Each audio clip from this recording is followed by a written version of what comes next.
Welcome to the History of the Netherlands, where we explore the events and characters that, over time, have transformed a swamp into an amazing modern marvel.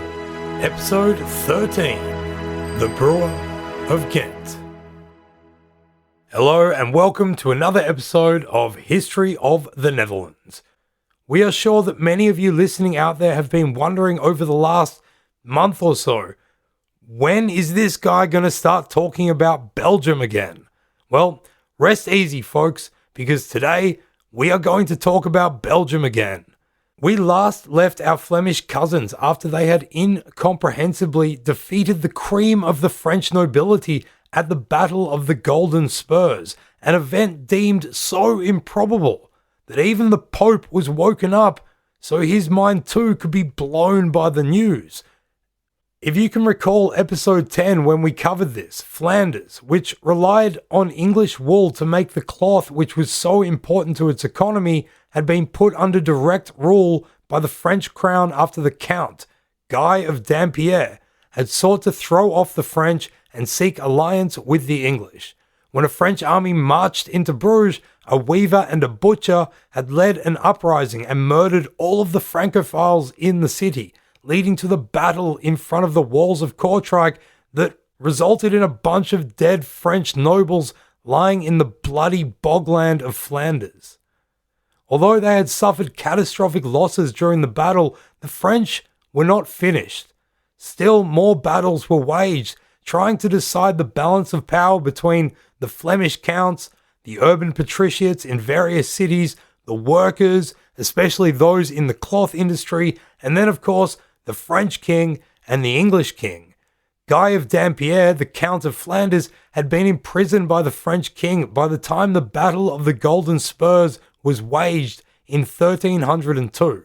He died in prison, and so his son, Robert of Bethune, became the new Count of Flanders.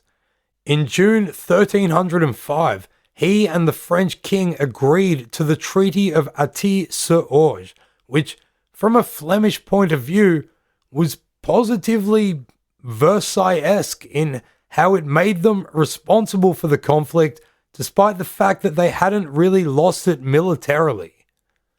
The terms of the treaty stated that the Flemish had to pay reparations to the French crown, £400,000 worth, as well as an annual indemnity of £20,000. In return, Flanders was returned to its previous state of semi-autonomy. All prisoners were freed and a general amnesty was agreed to. However, to ensure that Flanders and its rebellious count and workers stuck to the deal, France took temporary control of Lille, Douai and Auchy. For the people of Flanders who had stuck by their count and stood firm in the Battle of the Golden Spurs, this was not a popular treaty. The fine in particular was much hated because there was no doubt that the money would be coming from the ordinary citizens, and in future many of the cities would simply refuse to pay their share. So trouble just continued to stir. In 1312, therefore, further negotiations were concluded by which Robert, the Count of Flanders, was engineering a more amicable relationship with the French king, or, to be more frank, and excuse the pun, to get out of having to pay the immense fine that had been levied in 1305. The upshot of these negotiations was the Treaty of Pontoise, which had a couple of ramifications. Firstly, it gave France permanent control of the cities of Lille, Auchy and Douai, which was a move hated by the other big cloth-making Flemish cities. Secondly, after this treaty, Robert, the Count of Flanders, was entitled to collect half of the fine that was owed to the French king annually by Flanders. This is called the Transport of Flanders, and is not to be confused with the public transport system in Flanders today, which is probably as disliked by the Flemish population as the actual transport of Flanders was back then. The idea of giving Robert this due was to encourage him to actually collect the fine. So now Flanders has gotten smaller and lost those cities, Lille, Douai, and Auchy. From this point on, we can say goodbye to them as lowlander towns, as they would remain French to this day. Farewell, adieu, auf Wiedersehen, goodbye. Doei. The towns continued to grow in strength, but the big 5 cities essentially now became the big 3, now that Douai and Lille were in French hands. So the ones that matter from here on out are Bruges, Ypres, and the most populous of all Flemish cities, Ghent. If you recall in our episode on the Battle of the Golden Spurs, people who were supporters of the French king, lovers of French culture, and Francophiles themselves were known as Leliards, while those who were more inclined towards loyalty to the Count of Flanders and the Flemish language were known as Liebards, or as they would soon begin calling themselves, Klauwaards.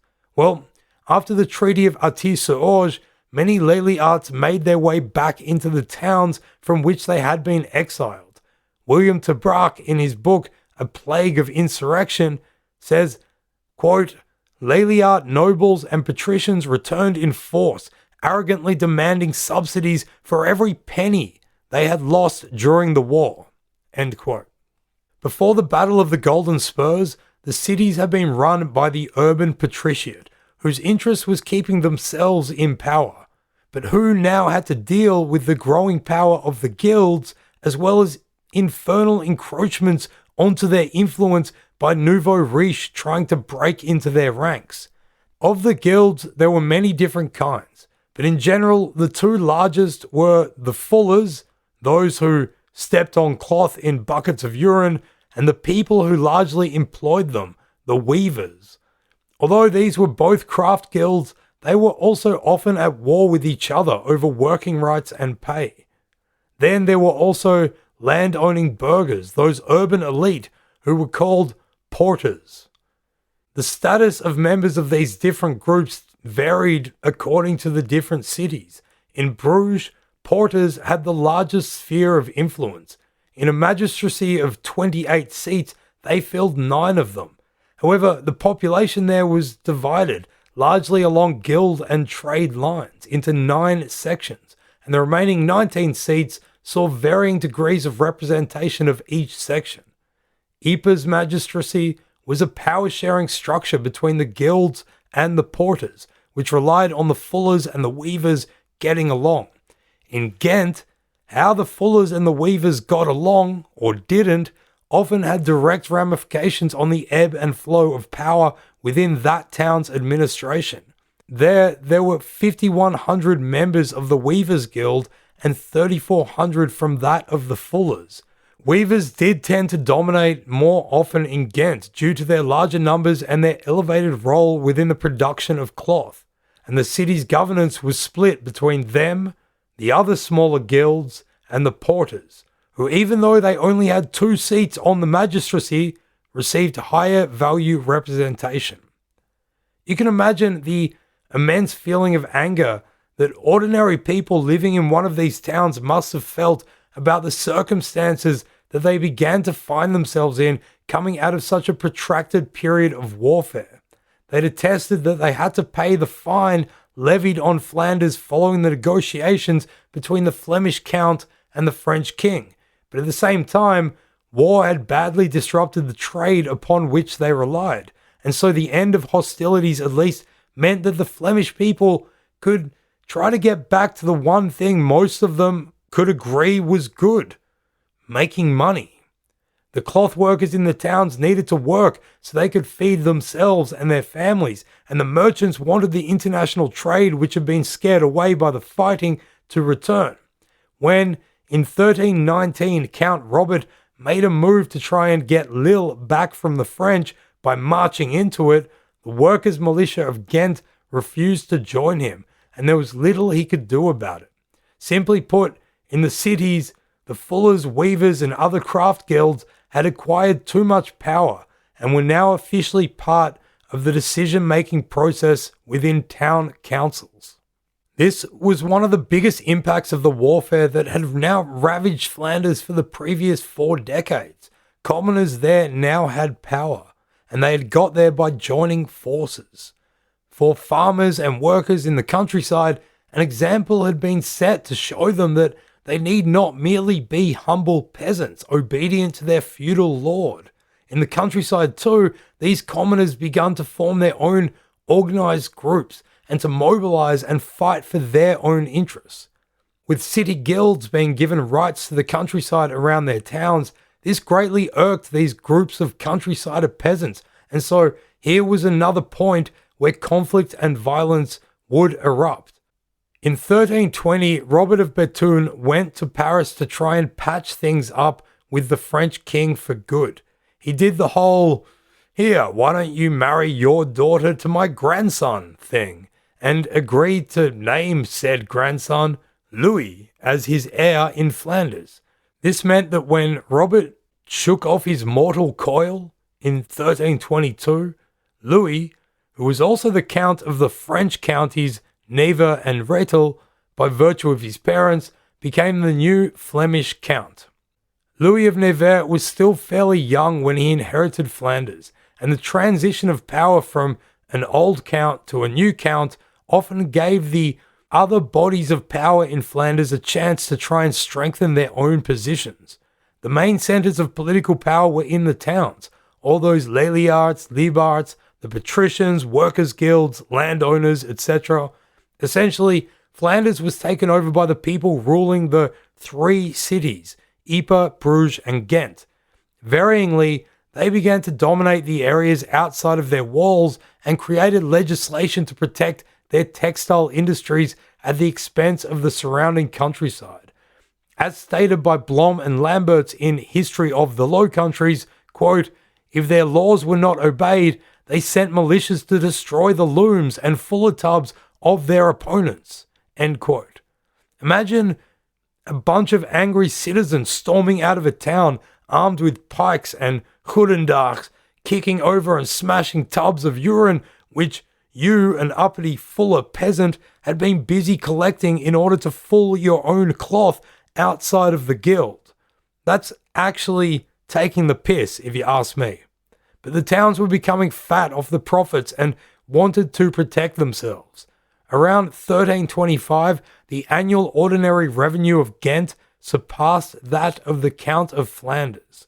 So, in terms of Ghent, as someone on Reddit might phrase it today, it was rich AF.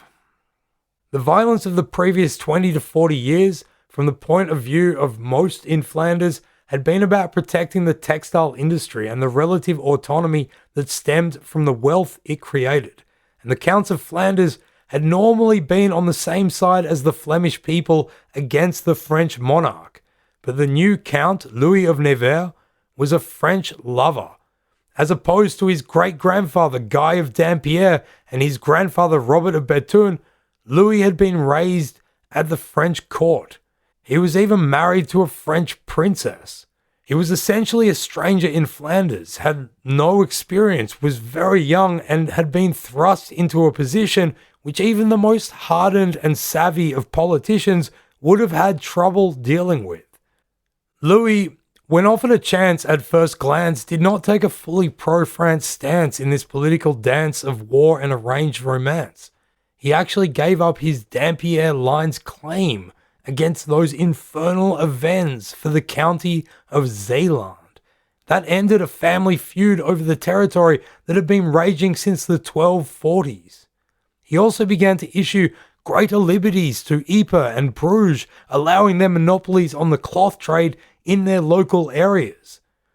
Louis then learned Flemish Count lesson number 1. You are a vassal of the French king. The French king was not happy with having these arrangements agreed upon without his consent.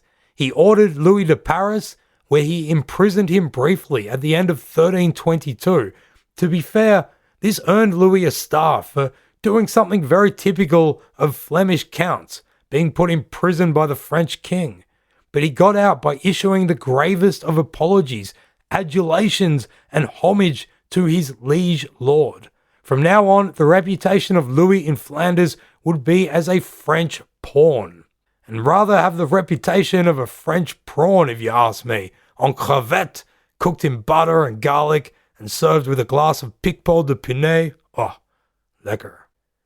So having experienced firsthand this bit of feudal relationship abuse, Louis came back to Flanders with his tail between his legs, attempting to lick his wounds, and to make himself feel good again, he decided to give out the feudal rights of the town of Sluis to his uncle, John of Namur, in July 1323. Sluis was where ships and their goods entered and exited Bruges. The people of Bruges were therefore enraged at this encroachment on their autonomy, and so in retaliation, on August 1st, they entered Sluis, burnt it to the ground, and took John of Namur hostage. This was an insult to their count. They may as well have slapped Louis in the face with a croissant. In fact, that might have been slightly less humiliating because at least he'd get a free breakfast. But there was simply nothing that Louis could do but sit and take it.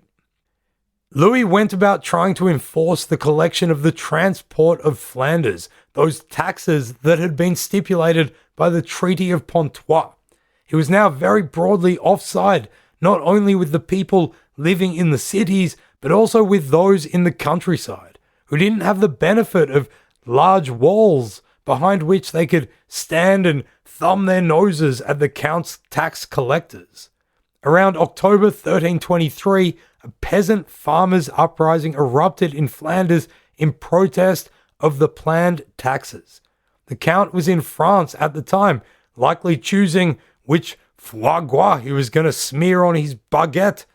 He had to rush back to Flanders when the farmers, who were led by a rich peasant farmer called Nicolas Zanneken, organized and went rampaging through the county.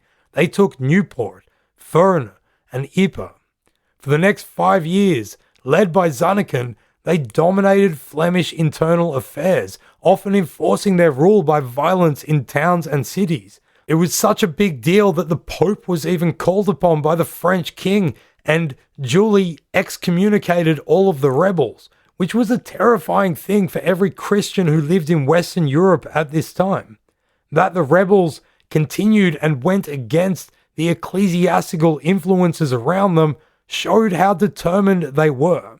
The tensions flared on and off as the two sides negotiated with each other, but in one of the outbursts of violence, Count Louis himself was captured by the Bruges militia at Kortrijk, then held hostage in Bruges for about half a year, before he was eventually released at the beginning of December 1325. Whereas Bruges and its surrounding countryside was the epicenter of this uprising, Ghent was the center of the reaction against it.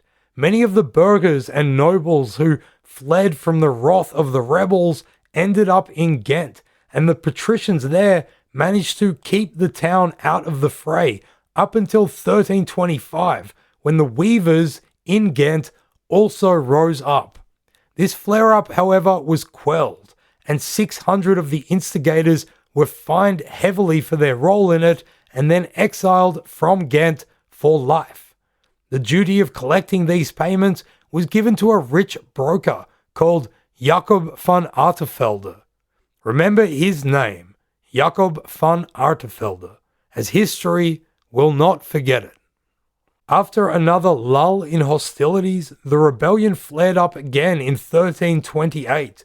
A new king was on the throne of France, Philip VI, and his French military intervention saw the rebellion crushed, and Louis, the Count, was reinstated. It was rivers of blood on the street kind of stuff. Property was confiscated, especially from the porters of Bruges, who had also defied the Count. Bruges and Ypres both had their walls knocked down as punishment and their moats filled in, along with many other towns that had their privileges taken away from them. Ghent, having denied the rebels, came out of it in a much stronger position than the other cities. Of the big three, Ghent was the biggest. But although the Peasants' Rebellion was defeated, its causes did not disappear. The power structures in Flemish cities and the countryside continued. as the rulers and interested parties throughout strived to protect their particular agendas. One of the consequences of the revolt was that the richer farmers in regional areas had managed to form a conservative body politic that could now serve to counter the incursions into regional areas by the power bases in the towns and cities.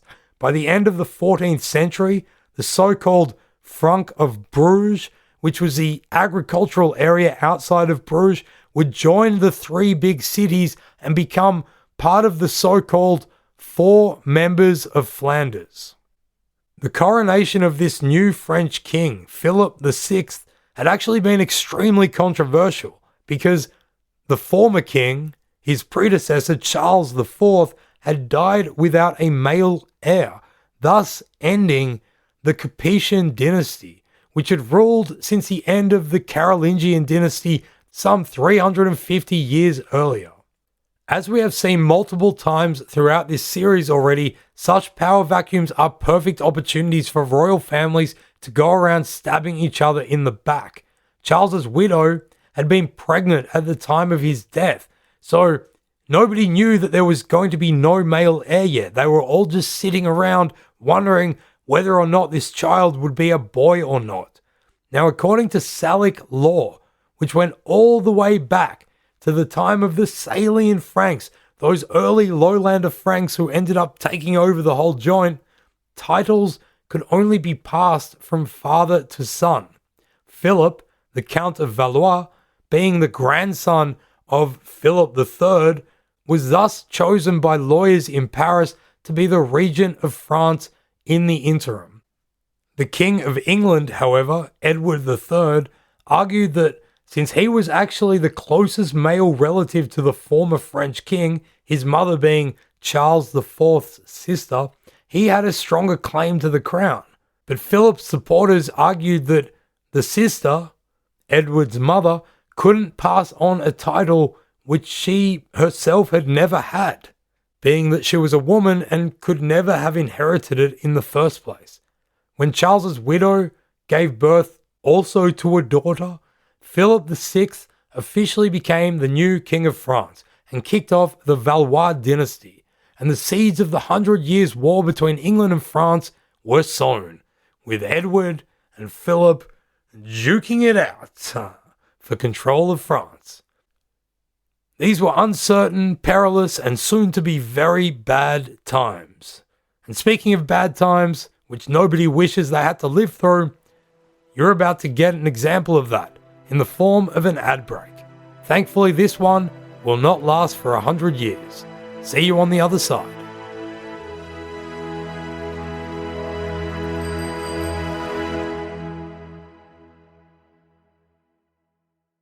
Welcome back. We're glad you survived. We don't want to get too wrapped up in the complicated events going on between France and England at this point of time, but suffice it to say that Flanders, stuck right between the great powers, was going to be used by both sides in their attempts to hurt each other and to find allies for the upcoming war. Many power bases within the county preferred continuing good relations with England and uninhibited access to their wool and markets. When the English embargoed the export of wool and food to Flanders in 1336, the Flemish cities were rocked to their core. Faced with high unemployment and food shortages, the towns were full of hungry, angry, desperate people who were looking for somebody, anybody, to lead them out of this mess. At a meeting on the 28th of December 1337, a general assembly of the citizens of Ghent was held at an abbey in one of the suburbs of the town. What exactly was said is lost to history, but we can imagine a mob of cold and pissed off people, furious that their counts love in with all things French had led to them losing their jobs. They'd be standing around listening as various people would rise up in front of them and lay out their vision of what should happen instead. One person who spoke at this meeting was a man whose name we told you to remember earlier, Jacob van Artevelde, and about a week later, he and 4 other men were elected as captains of Ghent. This was not an official position, but more an example of a group of revolutionary leaders who stood totally apart from the established official councils of aldermen being given reign over the city. Within a short space of time, Jacob van Artevelde was the chief captain of Ghent, and soon he would be in total control of all of Flanders. Not a lot is known about the early life of Jacob van Artevelde, and his life has been wrapped up in myth and legend by nationalistic and romantic historians writing about him in much later centuries, trying to use him as a prototype of a Flemish nationalist man of the people. He was born in Ghent, and he made his fortune as a broker. The nicknames that would survive him include the Wise Man, as well as the Brewer of Ghent. It being totally uncertain, by the way, whether he also was a brewer or had ever brewed anything other than turning the ingredients of war, social unrest, and radical revolution into a whole new political state. One of the stories is that he enrolled himself in the Brewers Guild of Ghent just to make himself more popular amongst the regular people. It's populism. Whatever the case, upon his appointment, he and the rest of the captains went about trying to repair the damage that both the region and its economy had incurred. They did this with a heavier hand the further they reached away from the three big towns. There was unrest and food shortages in these towns and a general malaise from all the war and uncertainty. Van Artevelde's interest was in the wealth of the urbanized wool industry, and so he sought to kick the towns back into gear. Within 2 days, the price of grain in Ghent had been fixed and hoarding was made illegal. He ran a metaphoric broom through various levels of city administration in Ghent, firing, exiling, or promoting people in different positions as he saw fit. In May of 1338, accompanied by men of the towns, captains of the militias, and guild representatives, he marched upon various manorial lords and forced them to swear obedience to him. He then appointed various captains to rule other towns and regional areas with an iron fist. This was not the first time that military rule had developed under the leadership of town captains. However, what was remarkable about this time was that out of the 5 of them, with Van Artevelde becoming the first amongst equals, at least 3 and possibly 4 are all believed to have been craft guild members, mostly weavers and probably one fuller. These men were the inner circle that formed around Van Artevelde, and they were mostly of the working class. On the international front, Van Artevelde tried to keep Flanders from submitting to the pressures being placed on it by both England and France, and instead sought out a federation of alliances between towns in Flanders, Hainaut, Brabant, and Holland, with the aim of neutrality in this conflict between the two great powers. His measures were designed to allow the wool industry to flourish once more, and in this, he was largely successful. One of the measures was to attain a strong commercial treaty with England. This obviously went against the pacts of neutrality that he had manufactured, but in reality, he was a man who had made his wealth through wool, and so was very much pro-English to start with. He essentially created a dictatorial state, gaining prominence through wealth and clearly having a sharp administrative mind. He also used absolute fear to control the people of Flanders.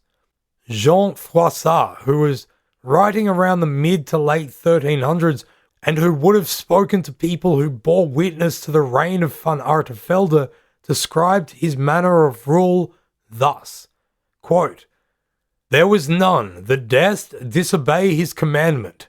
He had always going with him up and down in Ghent 60 or 80 varlets armed, and among them were 3 or 4 that knew the secretness of his mind, so that if he met a person that he hated or had him in suspicion, incontinent he was slain.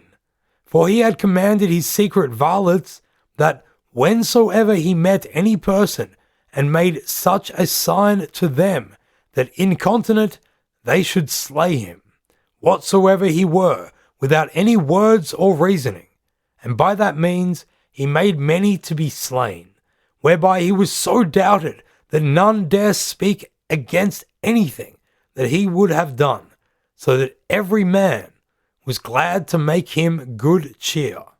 End quote. So here you have what can be argued to be a proto-modern totalitarian state, of which Van Artevelde maneuvered its policies according to his and its interests, which he saw as the same. He paid his bodyguards and supporters handsomely and on time, and by doing so was able to gain such a strong position throughout all of Flanders.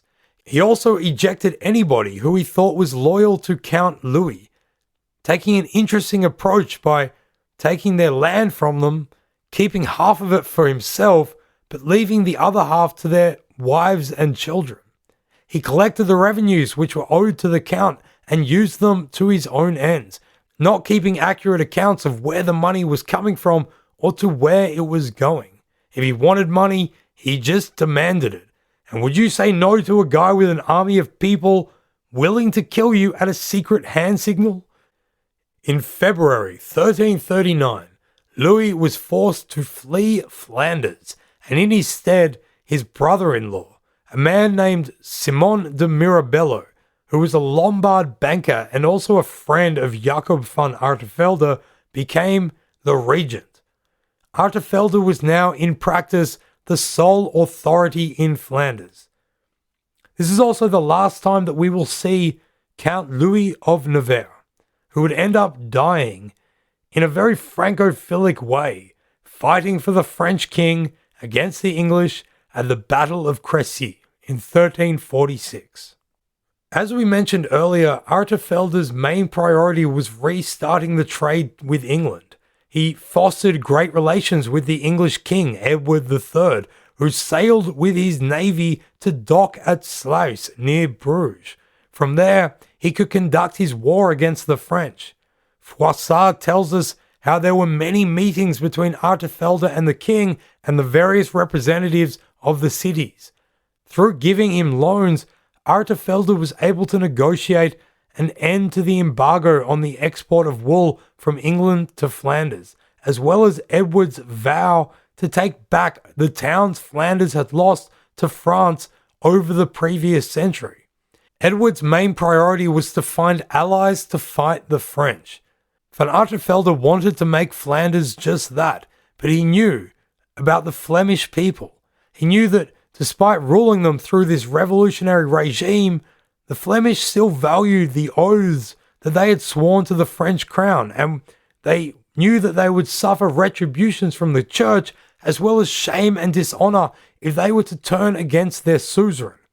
But if Edward was to be crowned as King of France, this would release the cities from any obligations that they had to Philip.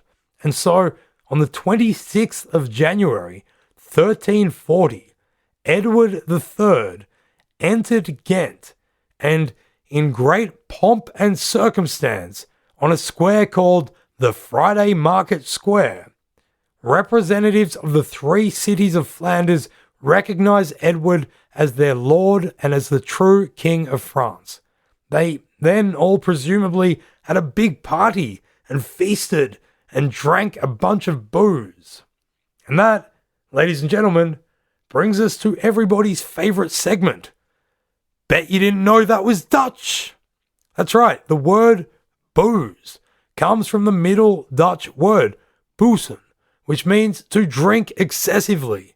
Having a verb for drinking in excess reflects how ingrained it is in Dutch culture. In fact, being on the Friday Market Square, perhaps this was the first example of what the Dutch call vrijmibo.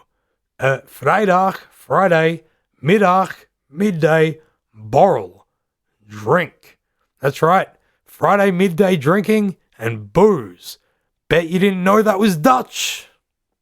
Let's just take a second now to think about how weird this whole thing is.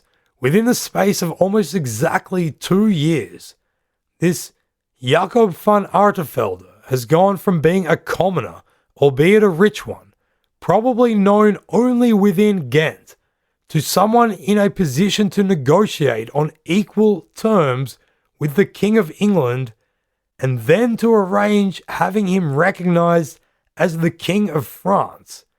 This is a ridiculous rise to power in an extremely short amount of time, and shows that now noble bloodlines weren't actually necessary to rise to power as long as you had the charisma, the money, and the ruthlessness to get yourself there. And he was ruthless. He himself didn't just rely on his soldiers, he actually once slaughtered a knight in front of his new mate, the King of England. That's right, Machiavelli would have been proud of Jacob van Artevelde's methods, were he not still more than a century from being born. So having formalized this alliance now with the English, the next thing to do was to go and have a fight with the French. In June 1340, the English and French fleets met each other near the town of Sluis. The fighting was intense. It involved ships lashing to each other and the sailors engaging in hand-to-hand combat. It could have gone either way. But after some toing and froing, eventually some Flemish ships left their nearby ports and attacked the French from behind, leading to a clear victory for the English. It is estimated that up to 20,000 French soldiers died during the battle, and it resulted in the English gaining full control of the Channel. After the Battle of Sluis, the English then put the town of Tournai, near Lille, to siege. This was less successful, however, and ended in a stalemate after the political situation in England now demanded that Edward return. The truce of what I assume the French call Espléchon, but in Australia we would call Espletchen, was signed, which forbade England from attacking France for the next 5 years, and this allowed King Eddie and his English army to Brexit off the continent for a while. This left the Flemish, unusually for lowlander people, caught a bit high and dry. Get it? They had revolted against the French under the seeming protection of the English, but were now left alone to face the consequences of it all. The Flemish people, no matter whether they had supported this alliance or not, knew that they would surely pay for it. And so what had been the meteoric rise of Jacob van Artevelde now began its inevitable, blazing crash back to earth. Between 1340 and 42, Flanders admittedly avoided military engagement with any foreign power, which was a pretty long time by the standards with which it was accustomed. But already, questions had begun to be asked about the direction that Van Artevelde had taken the county in, and about all the money that he had been collecting over the years of his rule, including money that was due for the Count against whom he was rebelling. And there remained much discontent at the lack of loyalty shown to the Count himself. In 1343, a rebellion that was led by the Dean of Weavers in Ghent almost managed to topple the Van Artevelde regime, but at the last minute, he was rescued by an army of his supporters from Bruges. Despite the totalitarian control of Flanders that Van Artevelde had manufactured, and despite it sustaining him for a little bit longer yet, eventually the time arrived for him to take that sudden and swift solo slide off the platform of power that he had built himself. He had many problems. Domestically, he could not satisfy the various agendas of all those different groups, particularly the Weavers and the Fullers. After the uprising by the Weavers against him, he had sided with the Fullers, but weirdly, he then chose to side with the Weavers when the Fullers began demanding more money from them. He basically made everybody unhappy, and his support began to crumble. On the 2nd of May, 1345, the guild militias of the Weavers and the Fullers in Ghent fought against each other in a full-on, pardon the pun, battle that wove its way, couldn't help myself, on the Friday Market Square in Ghent, the same place that the English king had been proclaimed the French king 5 years previously. The Weavers won the battle, and Van Artevelde's main detractors were now in power in the city. Soon, Not even his brutal retinue of paid killers would be able to protect him within the city walls. In July 1345, his old mate King Eddie of England returned to Sluis. Even though he had little to no power left in Ghent, where he was officially appointed, Van Artevelde still went to go and negotiate with the king again, probably sent because of his close personal relationship with him. The discussions this time raised the issue of making Edward's son and heir the new Count of Flanders. This was another Edward who would, through much later literature, become known to history as the Black Prince. The prospect of completely changing the Count was a tough thing for Artevelde to sell to the Flemish. Being a city-dwelling businessman, he had always had more luck bringing the urban ruling parties over to his side. The countryside factions, however, this kind of newish body of influence besides the towns, were even more conservative and largely still very loyal to the rule of the absent Count Louis. They in particular, but also people in all parties, were extremely upset about this apparent plan to bequeath the Count's title to the Black Prince. Remembering that Van Artevelde ruled by abject fear, in the meetings held between himself, the King of England, and representatives of the four members, the representatives could not disagree with the plan to his face. They might be stabbed in it. Instead, they insisted that they had to get the consent of those that they were representing, people back in the towns. The assembly at Sluis dispersed and left Van Artevelde and King Edward III twiddling their thumbs, talking about how much they liked each other, and waiting to see what would come of it. What Van Artevelde didn't know was that when the representatives of Ghent returned to town, his town, they called an assembly of citizens in the town square and informed them of the proposal to hand Flanders over to the English crown. The mob was none too pleased with Van Artevelde anyway, especially since the victory and rule of the Weavers. Now, they began feeling positively murderous. When he arrived back in Ghent, Van Artevelde entered the town and instantly would have felt that the vibe was not very welcoming. People knew that he was coming, and according to Froissart, quote, "When they saw him, they began to murmur and began to run together and said, 'Behold yonder great master who will order all Flanders after his pleasure, the which is not to be suffered.' Also there were words sown throughout all the town, how Jacob van Artevelde had 9 years assembled all the revenues of Flanders without any count given, and thereby hath kept his estate, and also sent great riches out of the country into England secretly. These words set them of Ghent on fire, and as he rode through the street, he perceived that there was some new matter against him, for he saw such as were wont to make reverence to him as he came by. He saw them turn their backs towards him and enter into their houses." End quote. These were very ominous signs for Van Artevelde indeed. Froissart tells us further that he got home and had his gates and doors locked fast. Outside his walls, however, he would have heard the growing rumble as the people of Ghent began to assemble outside. They assailed his house with projectiles and insults. He tried a humble approach, leaning out a window at the top of his lodgings and endearing them to tell him why they had such issue with him. Quote, "Good people, what aileth you? Why be you so sore troubled against me? In what manner have I displeased you? Show me, and I shall make you amends at your pleasures." To this they responded, "We will have account made of the great treasure of Flanders that ye have sent out of the way without any title of reason." End quote.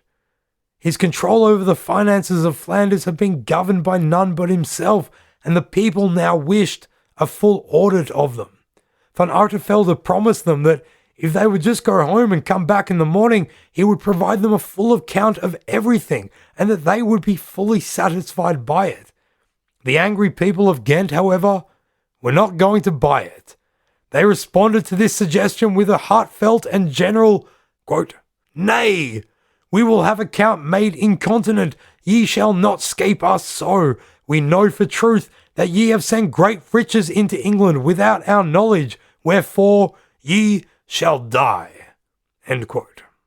Despite Van Artevelde's plea for mercy, and once he had withdrawn his head from the window, and, it is assumed, frantically sought a way to escape, a reported 400 men broke into his house, caught him, and slaughtered him. Froissart ends the account of his life with, quote, "Poor men first mounteth up, and unhappy men slayeth them at the end." End quote. And so perished the man who epitomized the great changes that have been taking place in Flanders and the Low Countries over the previous few centuries. A nobody from Ghent, a commoner, but for the fortune he had amassed in the boom of the wool trade and finances, he had risen through the ranks of the contorted systems of Flemish power by means of his political savvy, violence, and fear. He had hung out with a king and treated with him as an equal. He had even helped to have that king crowned as king of another country. Van Artevelde's rule showed that now there was another pathway by which rebellion could lead to governance. However, his death showed that government by a single commoner was just as vulnerable to rebellious intent as government by any count, duke, or king could be, if not more. A statue of Van Artevelde still stands today in the Friday Market Square in Ghent, erected in the late 19th century by Flemish nationalists who had been looking through their history books and trying to find national heroes. This, in and of itself, tells us a lot about how valued the spirit of rebellion and independence would remain from this point on in the history of the lowlands.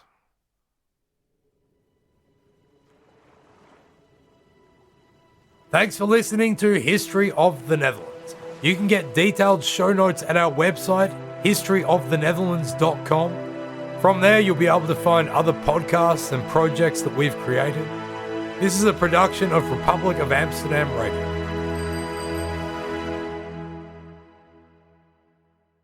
If you wished that we could spend less time doing our day jobs and spend more time making this show, then you can support us by giving us some cold hard cash.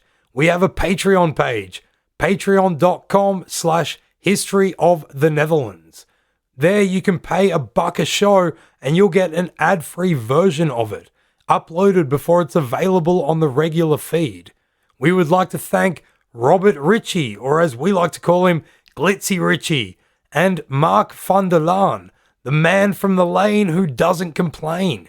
You two are excellent, and everybody in the world should aspire to be like you.